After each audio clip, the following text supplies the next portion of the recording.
വിളിക്കാം. വീടെത്തി, കുറച്ച് കഴിഞ്ഞ് വിളിക്കാം കേട്ടോ. ഓക്കെ.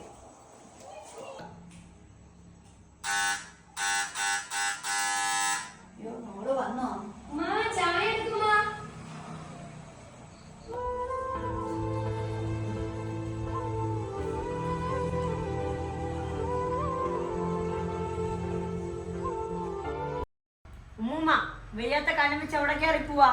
ചായ അവിടെ വെച്ച് വേണ്ടിയവര് വന്നെടുത്ത് കുടിച്ചോളും. മോനെ, എന്റെ മോള് ജോലിയും കഴിഞ്ഞിട്ട് ക്ഷീണിച്ച് കുഴഞ്ഞു വന്നതാ. ഞാനിത് കൊണ്ട് കൊടുക്കട്ടെ മക്കളെ. ഉമ്മ അവിടെ ജോലിക്ക് വന്ന് ഉമ്മച്ചുമ്മ അവിടെ പട്ടിപ്പണി എടുക്കുന്നത്. എന്നിട്ട് ഉമ്മച്ചിമ്മയ്ക്ക് അവിടെ നിന്ന് ശമ്പളം ഒരു ഹോം നേഴ്സിനെ വെച്ചാൽ കൊടുക്കണമല്ലോ ശമ്പളം. ഉമ്മച്ചുമ്മ പൈസ ചോദിച്ചങ്ങ് വാങ്ങുന്നു. ഉമ്മമാരാണെങ്കിൽ ഇങ്ങനെ മക്കൾക്ക് വേണ്ടി കട്ടിപ്പണി എടുക്കരുത്. ഉമ്മ വെയ്യാതെ കിടപ്പിലായാലേ ഈ സ്വന്തം മോള് പോലും തിരിഞ്ഞു നോക്കത്തില്ല. അതറിയാവോ ഉമ്മമായിക്ക്? എന്തിനാ വെയ്യാതെ കാര്യം കൈ വെച്ചോണ്ട് ഈ ജോലികളെല്ലാം ചെയ്യുന്നത്? വേണ്ടിയൊരു വേണമെങ്കിൽ വന്ന് കഴിച്ചോളും.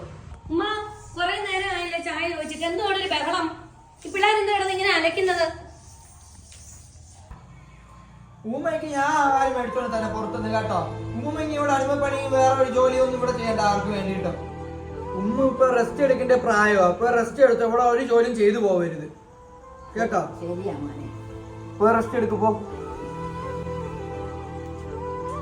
അല്ലെങ്കിലും ഇപ്പൊ നിങ്ങൾക്ക് എന്നെ വേണ്ടല്ലോ. നിങ്ങൾക്കിപ്പോ ഉമ്മമായ മതി. ഞാൻ വെറുതെ കിടന്ന് കഷ്ടപ്പെടുന്നത് മിച്ചം. ഉമ്മയോ എവിടെയാണെന്ന് പണം മാത്രം ഉണ്ടാക്കിയിട്ട് കാര്യമില്ല. മക്കളായ ഞങ്ങൾക്ക് സമയത്തിന് ആഹാരം എടുത്തെന്ന് കെയറിങ്ങും തന്ന് സന്തോഷിപ്പിക്കുന്നവരെ ഉമ്മായും പാപ്പായോ അല്ലല്ലോ. ഇതൊക്കെ ഞങ്ങളുടെ ഉമ്മച്ചുമ്മായ തരുന്ന, അല്ല ഉമ്മായും പാപ്പായോ അല്ല. ഞങ്ങൾക്ക് ഞങ്ങളുടെ ഉമ്മച്ചുമ്മായ ജീവനാ ജീവൻ. സത്യം പറഞ്ഞ വീട്ടിൽ പ്രായമായുള്ളവരെ വീട്ടിലുള്ളത് വളരെ നല്ലതാണ്. അവരുണ്ടെങ്കിൽ പ്രത്യേക സന്തോഷവും സമാധാനവും.